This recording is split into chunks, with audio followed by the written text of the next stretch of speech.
आज इस हॉल में भारत और ऑस्ट्रेलिया की बिजनेस पावर और बिजनेस एम्बिशन के दर्शन एक साथ हो रहे हैं। आप सबकी यहां उपस्थिति हमारे शेयर्ड कॉन्फिडेंस और शेयर्ड एस्पिरेशंस का प्रतीक है। आज दुनिया अनसर्टेनिटी, सप्लाई चेन डिसरप्शन और एनर्जी क्राइसिस के दौर से गुजर रही है। ऐसे समय में भारत और ऑस्ट्रेलिया का नेचुरल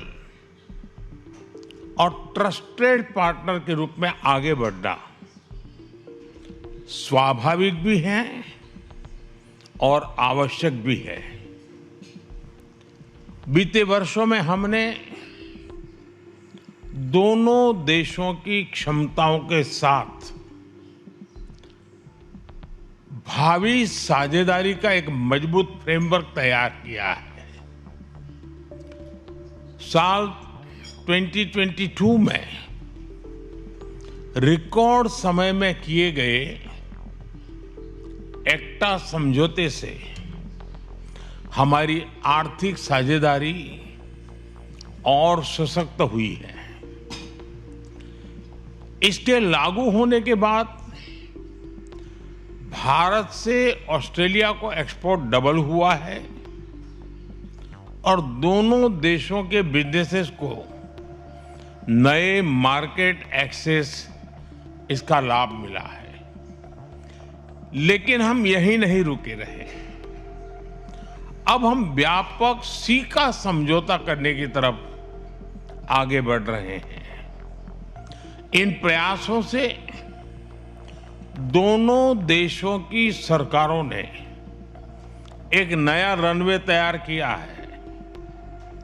अब इस पर इन्वेस्टमेंट और इनोवेशन का विमान उड़ान भरने के लिए तैयार है और आप सभी को इसे नई ऊंचाई पर ले जाना है। फ्रेंड्स, यहां क्लीन एनर्जी से जुड़ी कई कंपनियां उपस्थित हैं। हम भारत में hydro projects, green hydrogen, solar modules और विंड मिल्स के लिए मैन्युफैक्चरिंग इकोसिस्टम तैयार कर रहे हैं। भारत ने 2030 तक 500 गीगावाट रिन्यूएबल एनर्जी और 2070 तक नेट जीरो का लक्ष्य रखा है। ऑस्ट्रेलिया के टेक्नोलॉजी, कैपिटल और रिसोर्सेज इस ट्रांजिशन को गति दे सकते हैं। कुछ महीनों पहले भारत ने शांति एक्ट से न्यूक्लियर सेक्टर को प्राइवेट कंपनीज के लिए खोल दिया है। हमने 2047 तक 100 गीगावाट न्यूक्लियर एनर्जी का लक्ष्य रखा है। ऑस्ट्रेलिया के विशाल यूरेनियम रिजर्व्स भारत की न्यूक्लियर यात्रा से सीधे रूप से जुड़ते हैं।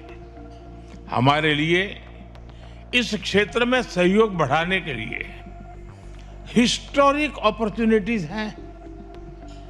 भारत में पोर्ट, एयरपोर्ट, रोड, रेलवे और अर्बन इंफ्रास्ट्रक्चर में ऑस्ट्रेलिया के लॉन्ग टर्म इन्वेस्टर्स के लिए अनेक संभावनाएं हैं। आज भारत में नेशनल हाईवेज लगभग 34 किलोमीटर प्रतिदिन की गति से बन रहे हैं। हर दिन 8 किलोमीटर से अधिक रेलवे ट्रैक्स लगाए जा रहे हैं। यह स्केल, स्पीड और स्टेबिलिटी तीनों का संगम है। स्टील सेक्टर में हम पहले से मजबूत सहयोगी रहे हैं। भारत आज दुनिया का दूसरा सबसे बड़ा क्रूड स्टील प्रोड्यूसर है। हम मिलकर low carbon aluminium, green iron और क्लीन मैन्युफैक्चरिंग पर काम कर सकते हैं। एआई मिशन, क्वांटम मिशन और सेमीकंडक्टर प्रोग्राम के अंतर्गत भारत सरकार ने $10 बिलियन से ज्यादा का सपोर्ट दिया है। हम data centre, AI, quantum, semiconductor और डिजिटल पब्लिक इंफ्रास्ट्रक्चर के क्षेत्र में मिलकर ग्लोबल सॉल्यूशंस तैयार कर सकते हैं। ऑस्ट्रेलिया के पेंशन फंड्स आज $4 ट्रिलियन से अधिक एसेट्स मैनेज करते हैं। भारत में पेंशन की बचत को एक पवित्र अमानत माना जाता है।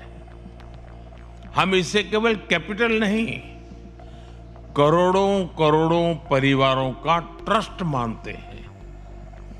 भारत आपके फंड्स को सेफ, स्टेबल और सस्टेनेबल ग्रोथ का अवसर देता है। हमारा प्रयास रहेगा कि आपका ट्रस्ट भी बढ़े और आपका कैपिटल भी बढ़े। एजुकेशन और स्किल्स में दोनों देशों के बीच नेचुरल सिनर्जी है। डिकिन यूनिवर्सिटी और वुलंगडोंग यूनिवर्सिटी ने गिफ्ट सिटी में कैंपस खोलकर एक नया अध्याय शुरू किया है। यह भारत के प्रति उनके कॉन्फिडेंस का प्रतिबिंब है। हमारा साझा लक्ष्य होना चाहिए कि हम स्टूडेंट मोबिलिटी को टैलेंट पार्टनरशिप में बदले। फ्रेंड, इन सभी क्षेत्रों में आगे बढ़ने के लिए हमें एक और महत्वपूर्ण आयाम पर ध्यान देना होगा। हमारी पार्टनरशिप केवल दोनों राजधानियों या कुछ शहरों तक सीमित नहीं रहनी चाहिए। हमें हमारे राज्यों, छोटे बड़े शहरों, विश्वविद्यालयों, उद्योगों, सभी के स्टेक होल्डर्स बनाना होगा। वेस्टर्न ऑस्ट्रेलिया की क्रिटिकल मिनरल स्ट्रेंथ, उसको हम उड़ीसा और गुजरात की मैन्युफैक्चरिंग कैपेबिलिटी के साथ जोड़ सकते हैं। क्वींसलैंड और टेस्मेनिया की क्लीन एनर्जी और एग्रीकल्चर एक्सपर्टीज, पंजाब और तमिलनाडु और आंध्र प्रदेश के रिन्यूएबल कॉरिडोर्स और फूड प्रोसेसिंग इकोसिस्टम को नई गति दे सकते हैं। न्यू साउथ वेल्स और विक्टोरिया की फाइनेंस, एजुकेशन, मेडिकल टेक और इनोवेशन इकोसिस्टम महाराष्ट्र, कर्नाटका, तेलंगाना के साथ मिलकर ग्लोबल सॉल्यूशंस बना सकते हैं। साउथ ऑस्ट्रेलिया की डिफेंस, स्पेस और मैन्युफैक्चरिंग कैपेबिलिटी उत्तर प्रदेश और केरलम के साथ नए अवसर बना सकती है। मेरा सुझाव है कि हम आने वाले समय में कुछ फोकस स्टेट टू स्टेट और सेक्टर टू सेक्टर पार्टनरशिप की पहचान करें और उन्हें आगे ले जाने के लिए रणनीति बनाएं। फ्रेंड्स, लोकतांत्रिक मूल्यों और इंडो पैसिफिक साझा विजन के आधार पर हमारे बीच गहरा स्ट्रेटेजिक कन्वर्जेंस बना है। हम अपनी बिजनेस पार्टनरशिप को नई ऊंचाइयों पर ले जाने के लिए प्रतिबद्ध हैं। इस प्रयास में आप सभी की भूमिका बहुत महत्वपूर्ण है। मुझे विश्वास है कि आज का ये संवाद नए आइडियाज, नई पार्टनरशिप और नए कमिटमेंट्स को जन्म देगा। मैं फिर एक बार प्रधानमंत्री जी का इस कार्यक्रम के लिए समय निकालने के लिए उनका हृदय से आभार व्यक्त करता हूं और आप सभी को बहुत बहुत शुभकामनाएं। धन्यवाद। प्रभातखबर.com, विश्वास वही, रफ्तार नहीं।